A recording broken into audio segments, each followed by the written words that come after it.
I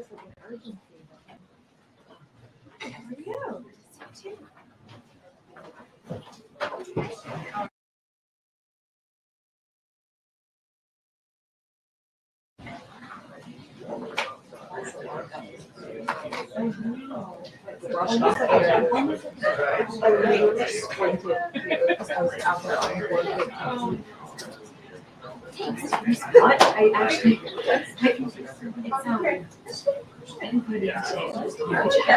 my board, yes. So I hope it's very much. It's in my letter. No, it's oh.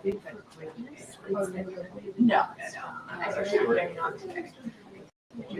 I just like I worked to a meeting. Yeah, it's like I do.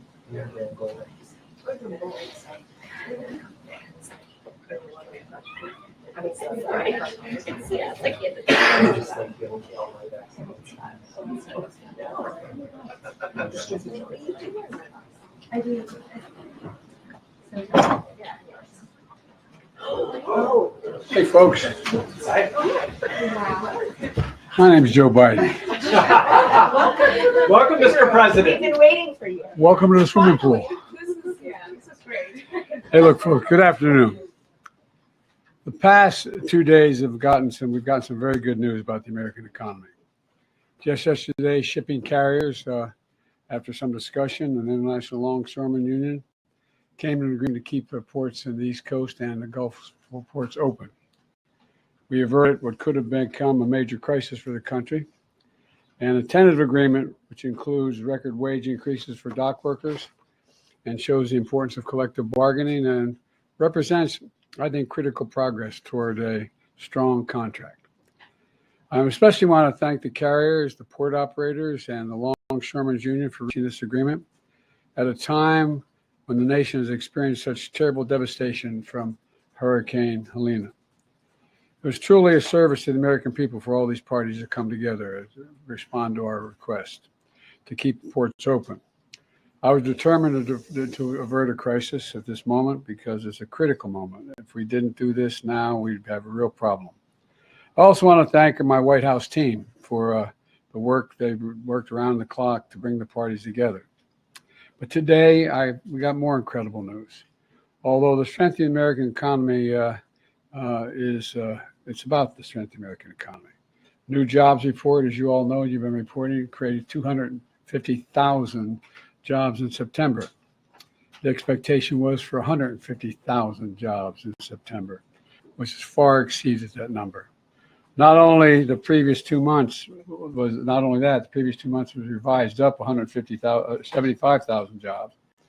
And from the very beginning, we were told time and again that the policies we were pursuing, we'd put forward weren't going to work, make things worse, including some of the other team are still saying they're going to make things worse. But we've proven them wrong. You know, we've told our we were told our American Rescue Plan was too big and it would crowd out private investment. We proved them wrong. We vaccinated a nation and got immediate economic relief to people in need. When I came to office, determined to end trickle-down economics and grow the economy from the middle out and the bottom up. I know you're tired of hearing me say that over and over again, but that was the policy. That remains the policy. Because when you do that, everyone does well. When the middle class grows, the nation's stronger. And the nation's stronger when there's a strong union movement as well. We were told it wouldn't work, but I was also determined to do what was ignored for much too long. Presidents have been authorized since the 30s to be able to spend the money given by Congress to spend the money on hiring American workers and using American product where they were available. And that's what we did. We were told that was going to be a big problem. But all the money I was authorized to spend by the Congress has gone to hiring American workers and using American products. We were told it wasn't going to be. We were told that was going to be a big problem, but it's working. We're also told that our historic laws to invest in America and all Americans would crowd out private sector investment. Well, that was proven wrong too. We've attracted nearly $1 trillion since we've come to office in private sector investment from domestic and foreign companies investing in America. Not the stuff of shipping jobs overseas for cheaper labor and bringing back a product to America. We're building it here and sending it overseas. And look at the results across the board. Unemployment is down to 4.1%. And every month, that Vice President Harris and I have been in office, we've created jobs every single month. The nation has now created 16 million jobs since I've come to office, more jobs created in a single presidential term than any time in American history. Our GDP shows our economy grew at 10% under my administration. Unemployment reached the lowest level in 50 years. We're also told inflation couldn't come down without massive job losses or sending the economy into economic recession. Once again, outside experts were wrong. Inflation has come down. Wages have gone up faster than prices. Interest rates are down. Record 19 million new business applications have been filed for. The stock market continues to reach new heights. We've got more work to do, though. Keep getting prices down, like more affordable housing, extending what I've done for seniors and lowering prescription drug costs by letting Medicare negotiate the prices, make sure that's available to everyone. And by the way, what we've done so far, just when we brought down the prices for seniors under Medicare, it saved the taxpayers billions of dollars. Billions of dollars. Saved the taxpayers billions of dollars. That's important to note because they don't have to pay the exorbitant and irrational prices that these companies are charging. Simple fact is we've gone from economy in crisis to literally having the strongest economy in the world. And but we've got more work to do. We've got more work to do to deal with the things I've just mentioned, and we're going to have to deal with unforeseen cost of what this hurricane is going to cost. It's going to cost a lot of money, and I'm going to probably have to ask the Congress before we leave for more money to deal with some of those problems. But that remains to be seen. I'll take a few questions before I turn it over to you. Got people. Okay. Yes, sir. Go ahead, Josh. Thanks again for doing this, Mr. President. 2 questions. The first, Florida Senator Marco Rubio described today's jobs report as having fake numbers. What do you make of that, and how worried are you that many Americans are hearing that the jobs numbers aren't real? Look, I'm going to be very careful here. If you notice, anything the MAGA Republicans don't like, they call fake. Anything. The job numbers are what the job numbers are. They're real. They're sincere. They're what we are. And by the way, just look at how the EU talks about us, how they like to have an economy like ours. Just talk about the rest of the world looks at us and what we're doing. So I don't want to get going. And then secondly, could you clarify some of your comments yesterday with regard to strikes on Iranian oil facilities? What did you mean by them, given some of the reactions we're seeing in the market? Well, look, the Israelis have not concluded what they're going to do in terms of a strike. That's under discussion. I think if I were in their shoes, I'd be thinking about other alternatives than striking oil fields. Thank you, Kareem. Thank you so much, Mr. President, for being here. This week, Senator Chris Murphy said it's certainly a possibility that the Israeli government is not going to sign any diplomatic agreement prior to the election, which is what you have been calling for so long, potentially to try to influence the result. Do you agree? Do you have any worries that Netanyahu may be trying to influence the election and that's why he has not agreed to a diplomatic solution? No administration has helped Israel more than I have. None. And I think Bibi should remember that. And whether he's trying to influence the election or not, I don't know, but I'm not counting on that.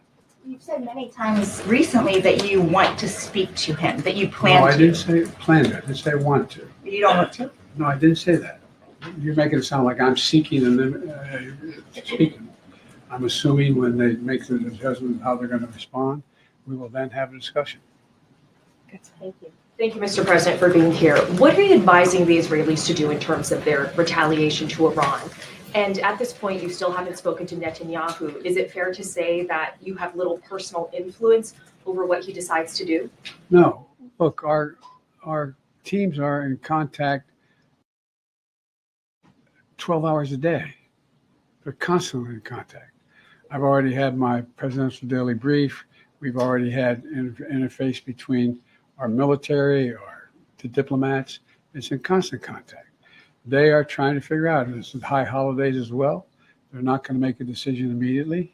And so we're going to wait to see when they want to talk. But over the past few months, they've consistently defied your administration's own advice. So do you believe that the Israelis are going to listen to the advice you're giving them?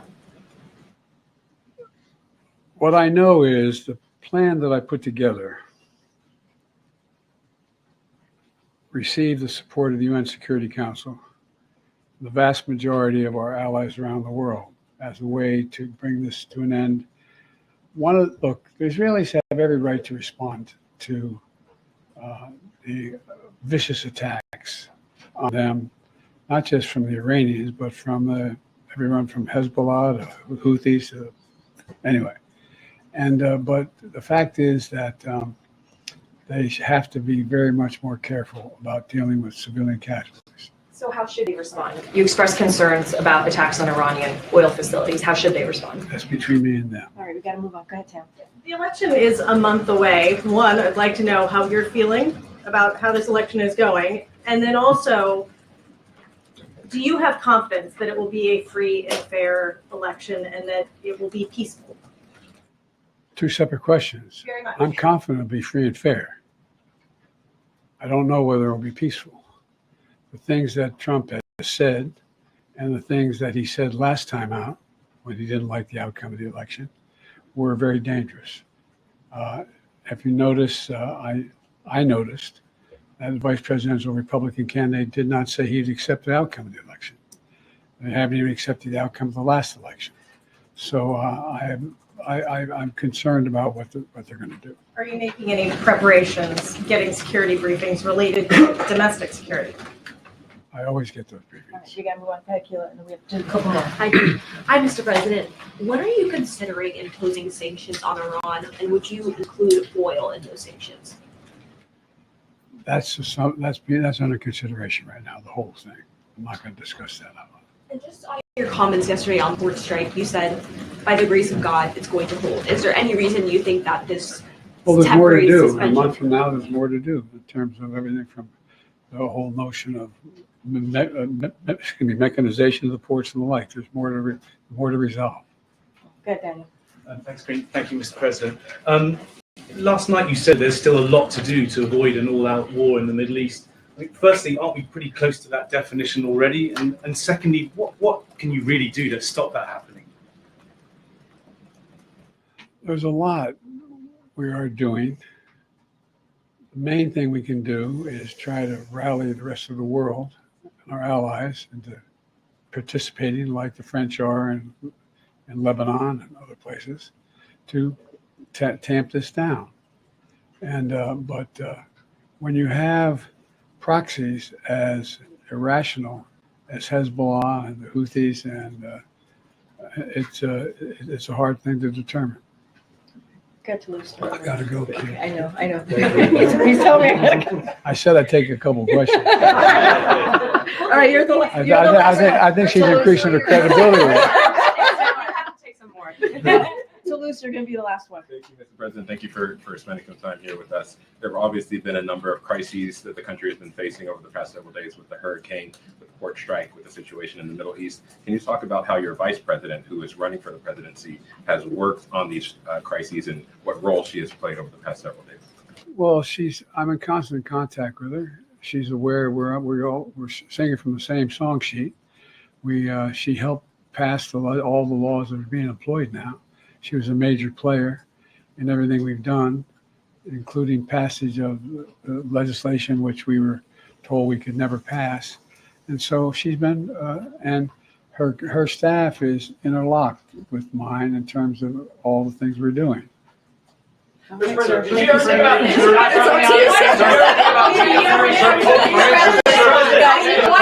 sir. ahead, go ahead.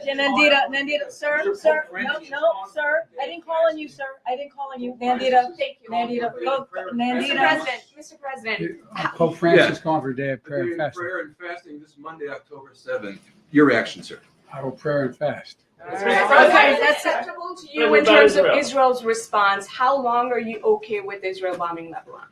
What is acceptable to you? All right, guys, that's it. Thank you, everybody. Thank you, Mr. President. Thank you, sir. Thank you. Thank you. Thank you, sir. Thank you, decision on long-range weapons? Do you want to reconsider dropping out of the race? I'm back in. What made you want to come here today, Mr. President? All right, everybody. Thank you, Mr. President. Thank you. Stand back. Thank you. Can we do that again? No. You heard, I was already told that. So that's when we're late. I mean, are we always on time? I could call myself out for that.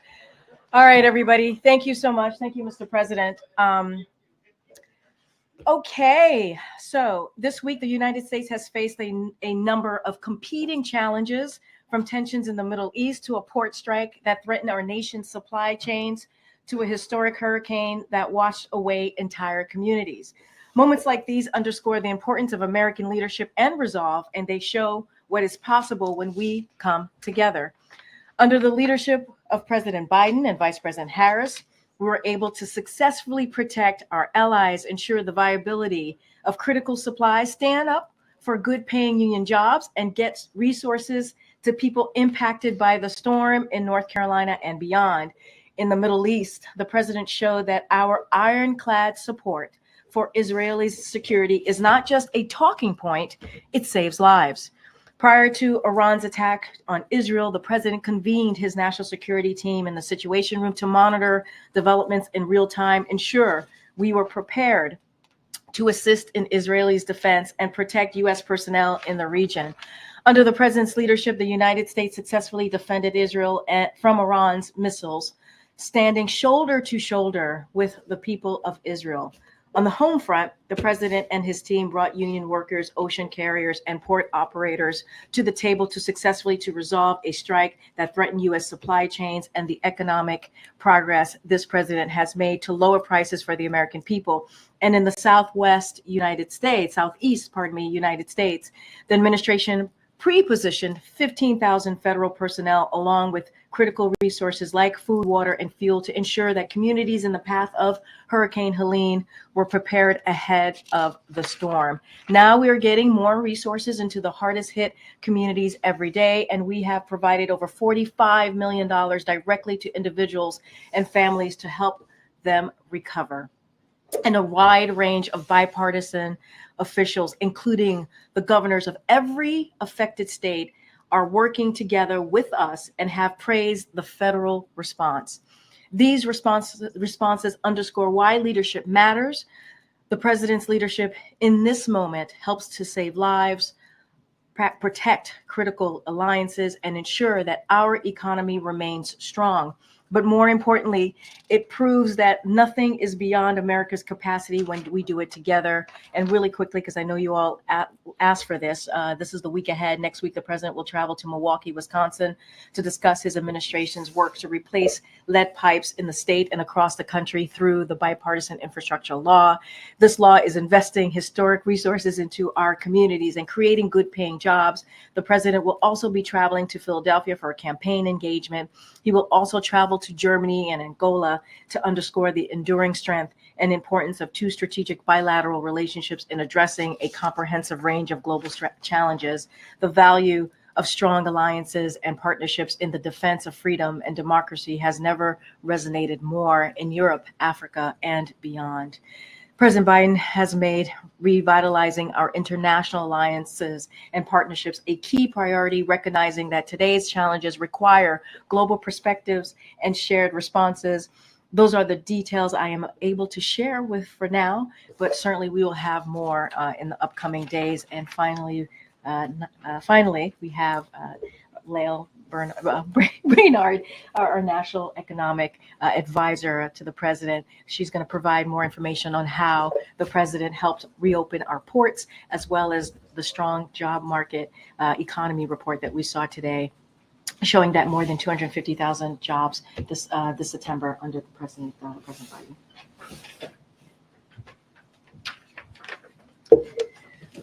Well, thanks, Corinne, and it's good to see everybody today. It is a good day for American workers and families. We saw more than 250,000 new jobs created in the month of September. We saw unemployment back down to 4.1% at a time when inflation is back down to pre-pandemic levels. The East Coast and Gulf ports are opening back up, and dock workers are getting back to work on the basis of a strong tentative agreement on wages and a contract extension between the International Longshoremen's Association and the United States Maritime Alliance. Just a week ago, the negotiation had totally stalled out. The union and employers had not spoken to each other for months. The last time a wage offer had been put on the table was in the middle of 2023. The president and the vice president directed us to get the parties back to the table to reach a good deal. We worked around the clock to help them find common ground. And the president was clear throughout that process on three things. We needed to get the union and the employers back to the table on the basis of a strong progress on wages, so nothing would get in the way of hurricane recovery. Taft-Hartley was off the table because collective bargaining works, and workers should share in the large profits of the ocean carriers, particularly after those dock workers sacrificed so much to keep goods moving for the American public during the pandemic. And as a result of the hard work that I undertook along with Secretary Buttigieg, Secretary Sue, a number of people in the White House, we are seeing dock workers get a fair share of the industry's record returns. We're seeing ports opening so consumers and businesses can get what they need. And we don't expect to see any effects on our economy or for consumers, businesses, and farmers because we have strong supply chains that we built in the wake of the pandemic. The president and the vice president have consistently supported the collective bargaining process. When employers and workers come to the table, they find a good outcome. That's a vastly different approach from previous administrations that might have busted unions and rolled back worker protections. And finally, I would simply say that the data that we're seeing, the data we saw last week, confirms that our economy is delivering for workers. All right, I'll take a couple of questions. Go ahead, Salome. Thank you so much for being here. Would you say at this point that the U.S. has achieved a soft landing? And if not, at what point will we be there? Yeah, I would say that, look, we have seen unemployment, the lowest average unemployment rate of any administration in 50 years. And we have seen inflation come back down to pre-pandemic levels. That is exactly the kind of growth that you would want to see. Growth has actually been revised up. It's been above 3% over the last year. And we're continuing to see very resilient consumers. So yes, that's exactly the kind of Goldilocks results that you would want to see. Thanks again for doing this.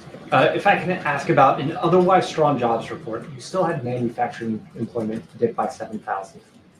What do you think is happening in the manufacturing sector right now? Is this a response to higher rates, or are you seeing something else going on? Yeah, so I think if you look more broadly across the administration, you have seen manufacturing jobs growing by more than 700,000 in contrast to the previous administration that actually saw manufacturing job losses even before the pandemic. And I think the right way to think about this, because we have so much new investment dollars from the Investing in America agenda, the right way to think about it is to look at construction and manufacturing jobs together. And there, what we've seen is continued growth. That construction workforce is hard at work with factory construction that is multiples of the previous administration's. that construction of factories is going to turn into the manufacturing jobs of the future. So we see that investment in today's economy, whether it be in chip manufacturing or clean energy, that's going to result in tomorrow's manufacturing jobs. Thank you, Gloria. Just after the last Fed rate cut, do you think the administration has won its fight against inflation? So I would say if you look at the data on inflation, it is now back down to pre-pandemic levels. Don't forget, nobody said that could happen with a strong labor market. I think people just really need to go back and see some of the predictions. Nobody thought we could have the strongest recovery in our peer economies, strongest on jobs, strongest on growth, and get inflation down as fast as we did. And so that just shows that the president's investments and the focus on supply chains has really worked. And just to follow up on the consumer confidence numbers, I mean, there was, an upward revision in August, but now it's down in September. I'm just sort of wondering if you can comment on that. Yeah, so I think the most recent Michigan sentiment numbers actually are showing strength. And, if you look at what consumers are talking about, they're talking about good jobs, good job opportunities. And we've seen a lot of people moving into new sectors with better wages. And there is now a lot more confidence that interest rates are coming down, inflation is down, and that's going to enable consumers to feel more confident about investing in some of those bigger ticket items. Thank you. On the jobs report, the data also showed that the employment picture in July and August was also brighter than previously thought. For Americans who are concerned about the rate that they may pay on their mortgage or their car that they might buy, what do you see that doing to the path of interest rates going forward? I think that we are now in a part of the recovery where inflation is back down, and that's really what is going to determine whether interest rates continue to fall. And market interest rates have remained low. Mortgage rates have come all the way down close to 6%. We anticipate, because inflation is back down, that will continue to show through to market rates. And on the hurricane that ravaged the Southeast, what are your early indications of how that could impact economic growth and the jobs picture in November with so many in that region out of work? Yeah, so we do think normally with a hurricane of this size, with the devastation that it has caused in many communities, that it will affect the employment statistics for that month. But what we know is that generally you see the economy overall bouncing back very quickly, and the growth numbers really becoming sort of strong pretty rapidly because of all that rebuilding activity that we are committed to. That was my On interest rates, yeah. How concerned are you right now about the instability in the Middle East and its impact on oil prices? Yeah, so it is something that we track very closely. Obviously, prices at the pump right now, $3.18 on average. Not that I track it closely, but that is today's number, and below $3 in many states. We believe that global markets are well supplied and continue to expect that in the U.S. we'll continue to see those low gas prices. And of course, we have really effective ways of addressing some of those geostrategic volatility. We've used it in the past. We have the capacity to use it again. So right now, markets are very well supplied, and we anticipate them to remain so. All right, last question. Oh, Jared? Okay. No, I can go to Garen too. A federal judge in Missouri issued an injunction blocking the president's student loan program hours after a judge in Georgia allowed it to advance. What is the White House's message to this dizzying legal battle, and that was lifted up as an economic policy, particularly closing the racial wealth gap? And what is your message to Black and Brown Americans who are really relying on this relief?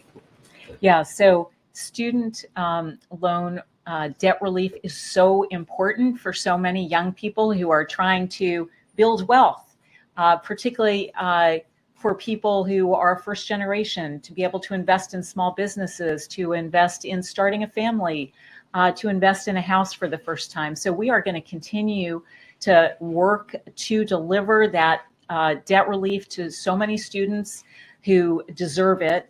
I do want to say that we have 5 million Americans who have already received debt relief. And, you know, you can go on TikTok and other social media platforms and see their testimonials, what a difference it makes in their lives. And that is why the president, vice president, going to continue working so hard to deliver. Thank you so Thank much, you. Leo. Thank More you. numbers of food Thank you so insecurity. You much. address I food appreciate it. insecurity, the numbers Thank are you. rising according to the USDA. Food insecurity numbers?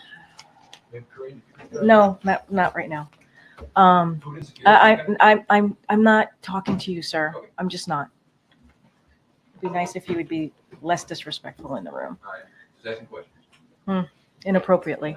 Okay, go ahead, Josh. I don't know if maybe you guys are done with me. Maybe I can walk out. you guys got all the best.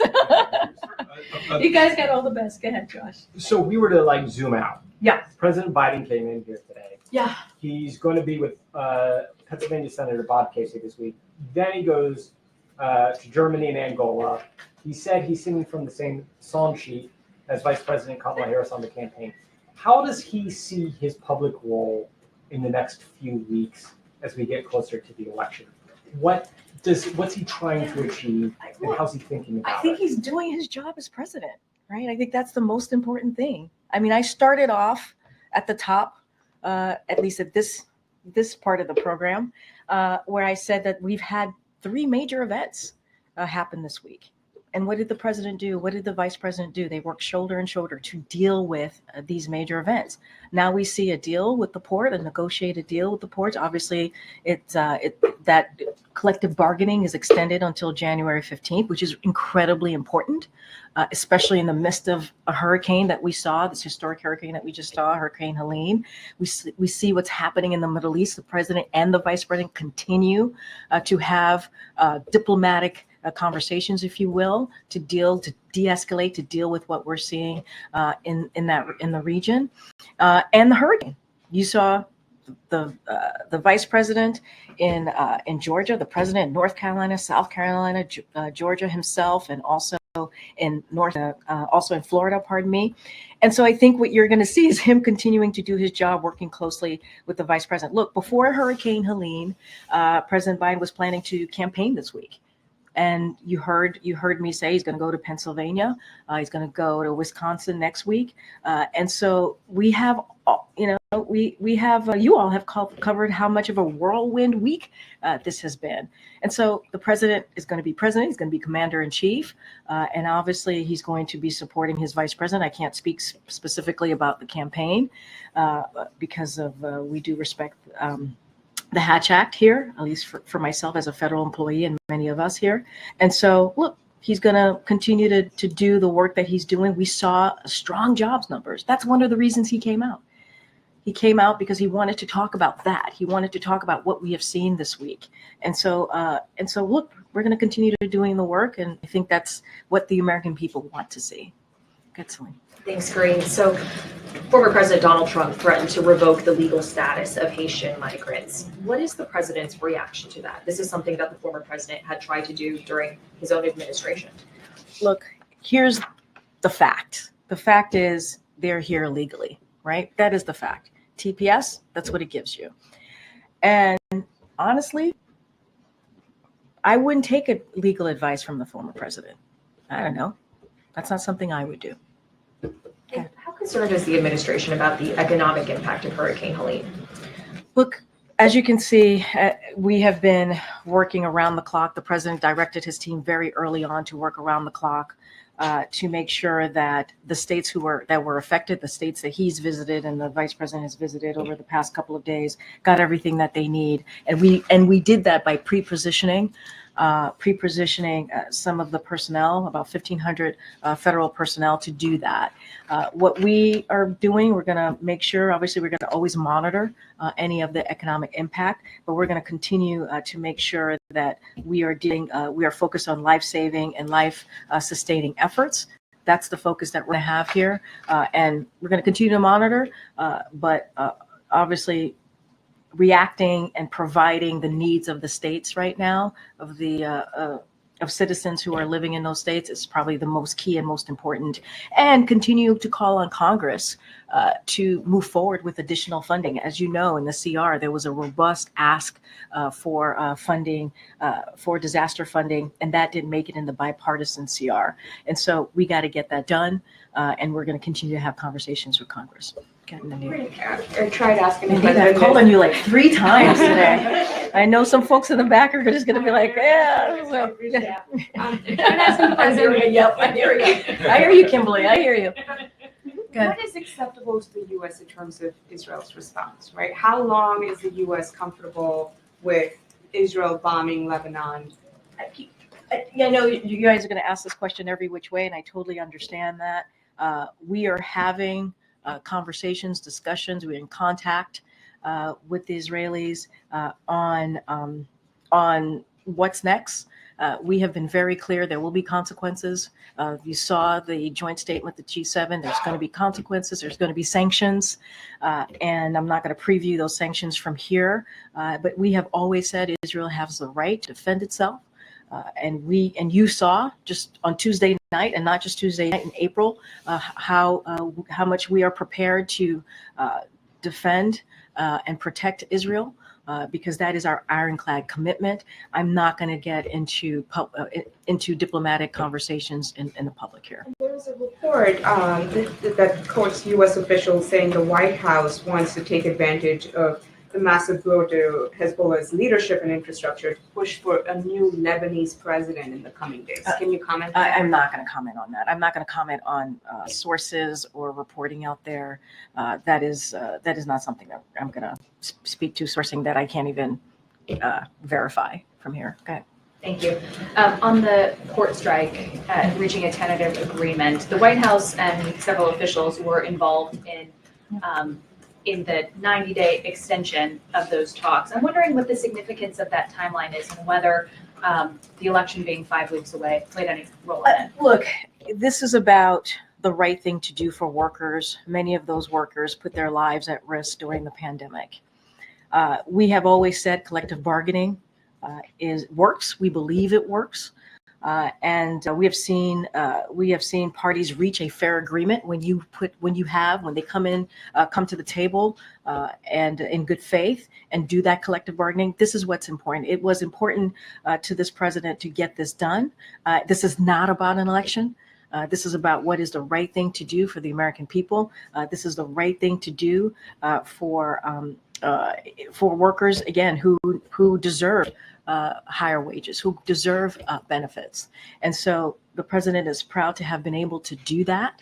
His team, obviously with his team, he directed his team to do this. And so now collective bargaining is going to continue, and we'll see where we are in the next couple of months. But this is not about politics for this president. And you have seen that in the last 3.5 years when we've been in these types of situations where there was negotiation, and we have been very, very clear, collective bargaining and supporting workers. On congressional funding, you mentioned some of the items that were lacking in the short-term funding bill that Republicans had put forth. I'm wondering if the president has spoken with any members of the Big Four in Congress to bring those concerns to them directly. So I don't have any conversations to speak to that the president has had with members of Congress. I mean, you saw him on the road. You saw him in a bipartisan way on the road in North Carolina, South Carolina, Georgia, and Florida. And you saw him with Republican congressional members and governors, and Republican and Democratic congressional members, and also governors. And you saw that bipartisanship. I'm certainly not going to get into any private conversations that they have had, but we will continue to speak to congressional leadership and members about getting that extra funding. It is important. They need to act. Go ahead. Hey, thanks, Karine. Can you talk about how President Biden will be marking Monday's one-year anniversary of the October summit attack on Israel? So obviously, it's going to be a painful day for many, including for all of us here. And so we will have more to share on how we will be commemorating that devastating day that we saw a year ago. Don't have anything to share at this time. And secondly, this was President Biden's first time, correct, to the press briefing room since he's why and you're not, welcome. You're welcome. I know where this question is going to go. It's going to be great. It's going to be great. question, but that's all right. But real quick, why not? Why didn't he come in the 3.5 years before? Why? I mean, he came today, and you got to see him, and you were here. He had the opportunity. Oh man, come on, All right. come on. He was here. He took your questions, and he is every Friday with the POTUS. Friday with the POTUS. No, you guys got to bring the ice cream. You guys got to bring the ice cream. Okay, I'm going to do a couple more. Go ahead. I haven't called on you. Go ahead. Thank you, Go ahead. Kevin. I want to go back to Haitians and the TPS, but first, it's another week of misery in Haiti. There was this report from the World Food Program describing acute hunger. What more can the U.S. do to improve the situation in Haiti? And if there's no improvement, is it conceivable that the TPS for Haitians will never be lifted? So look, on your last question, I'll do that first. The last part of your question, I'll do that first. I can't predetermine what TPS status is going to be. It's not something that I can do from here. Obviously, as you know, that is a decision with DHS and the State Department. They decide the TPS and the best way to move forward. So I'm not going to get into hypothetical about that. But as it relates to Haiti more broadly and to the question of instability and what's happening, look, despite the instability that continues, the recent deployment, as you know, of MSS mission is a unique opportunity to build a foundation of security and bring hope to Haitians that deserve to live their lives free of violence. And so to that end, the United States has delivered well over $300 million to support the MSS mission while urging the international community to support that mission as well. The United States will continue to hold those undermining Haiti's institutions and committing serious human rights abuses accountable. That is our commitment. We are committed to doing our part both to address immediate security needs and invest in Haiti's long-term successes. We stand with the people of Haiti and will continue supporting their aspirations of more security, certainly democratic and prosperous future. That is our commitment, and we'll continue to support the mission. Go ahead, Michael. Thanks, Karina. It seems as if the president's spoken with pretty much every governor in the affected. He has that was affected in the region. But has he spoken with Governor DeSantis of Florida? Touche. Good point.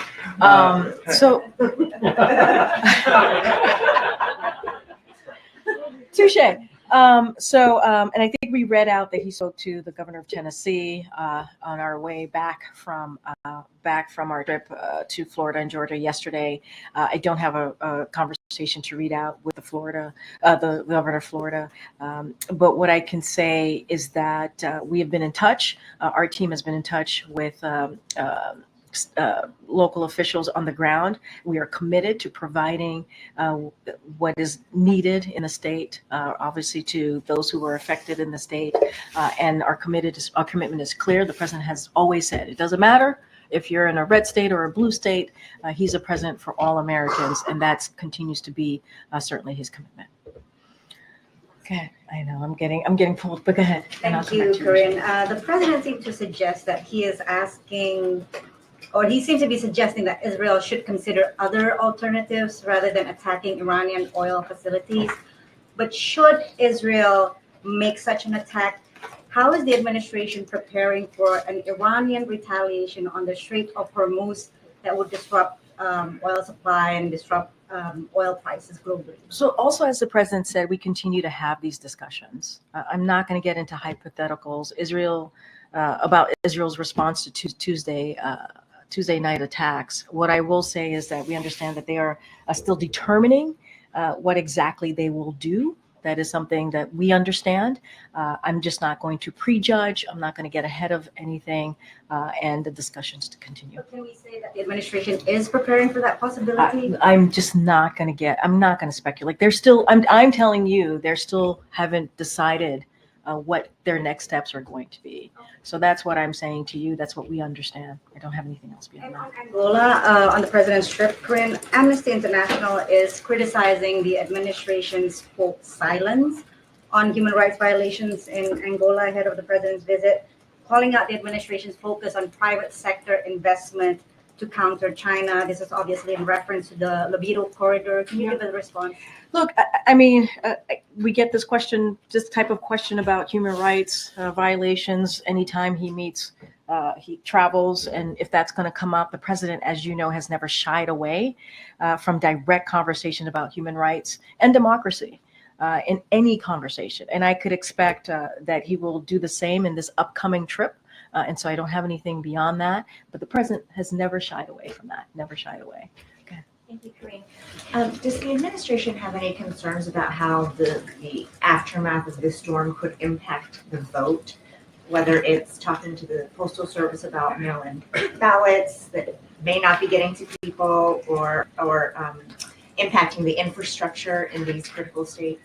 So look, we are using every available resources to help this community respond. That's what we're going to do and recover from this disaster. That is our commitment. That's what you've heard from this president. That's what you heard from the FEMA administrator and so many others in the president's administration. And certainly that means ensuring that Americans' voices are heard this November. And so that is our commitment. We want to make sure that people's voices are heard. And so any specifics on where the infrastructure is and what that looks like, certainly I would have to refer you to the state election officials on those, and cybersecurity and infrastructure and all of those pieces on what that looks like for them. But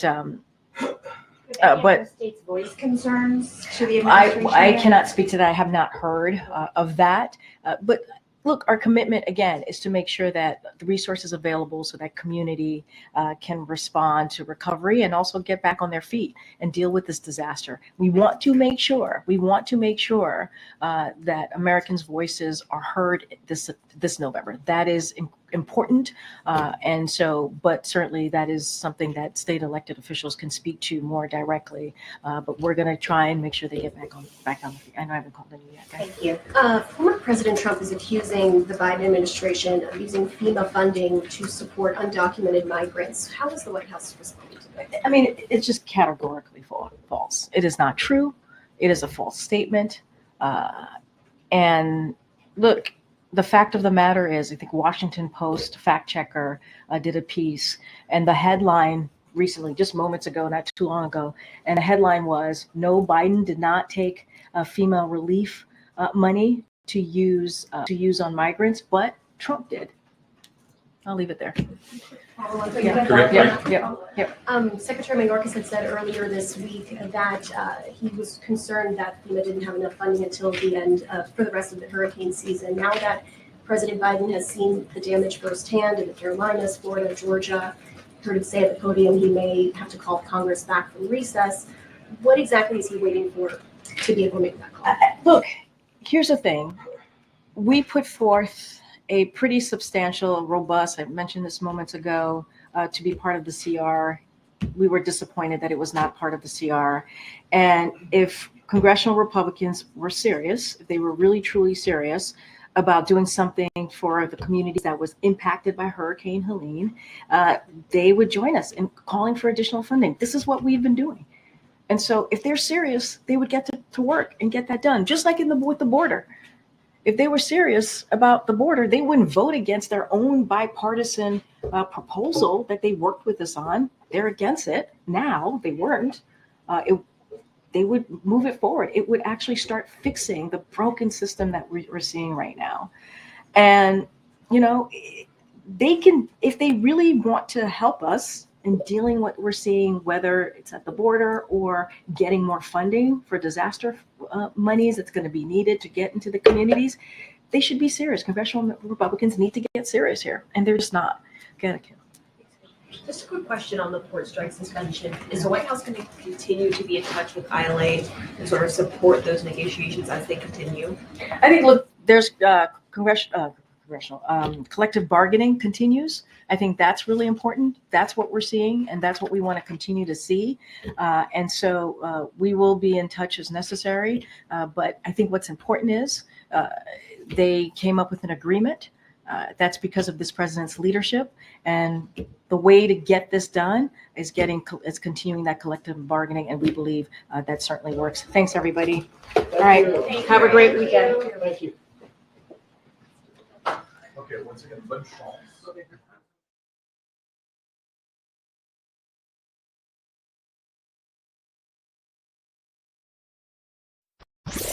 Conservative media done right.